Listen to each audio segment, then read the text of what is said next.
The Compassion Hypothesis, a reflection by OSEI Andrew.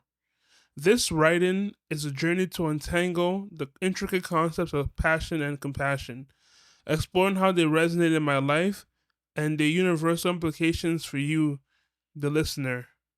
I commit to being open and honest, even if it means confronting uncomfortable truths that might cast me in an unfavorable light.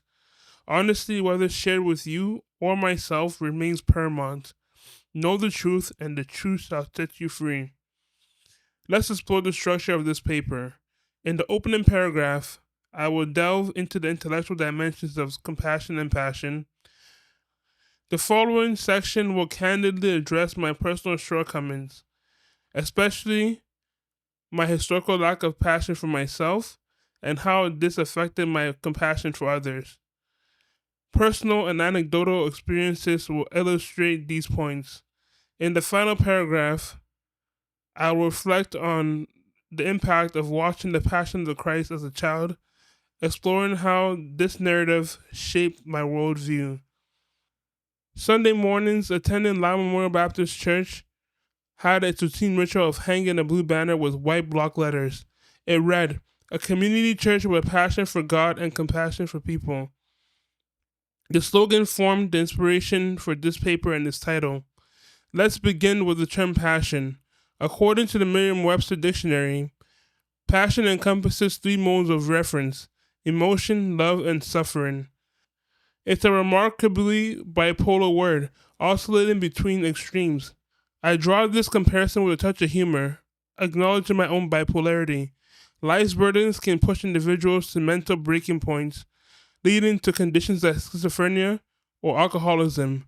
The common thread between emotion, suffering, and love lies in the understanding that expressing human emotions inevitably involves a degree of suffering. Compassion, with its calm, meaning with, and passion, meaning suffering, translates to suffering with. This is where my challenge arises. My rationale is straightforward. Having faced my own trials, managing reality, and maintaining my sanity, I've developed an emotionally resilient, nearly bulletproof skin. An incident involving a friend, Peter, highlights my struggle expressing compassion. Joking about a rapper shooting, a topic deeply tied to Peter's personal experiences with violence, reflected my insensitivity. Humor serves as my privileged brain defense mechanism against processing atrocities. I've cultivated a mindset that acknowledges that I can't carry everyone's burdens. Individuals must confront their own issues directly. Admittedly, this thinking deviates from a Christ like perspective, contradicting the banner I once hung proudly. In its frame context, passion for God equates to love of God.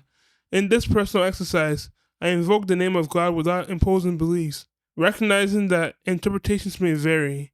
The core belief here is that to demonstrate love, one must first witness the ultimate example of love through self sacrifice.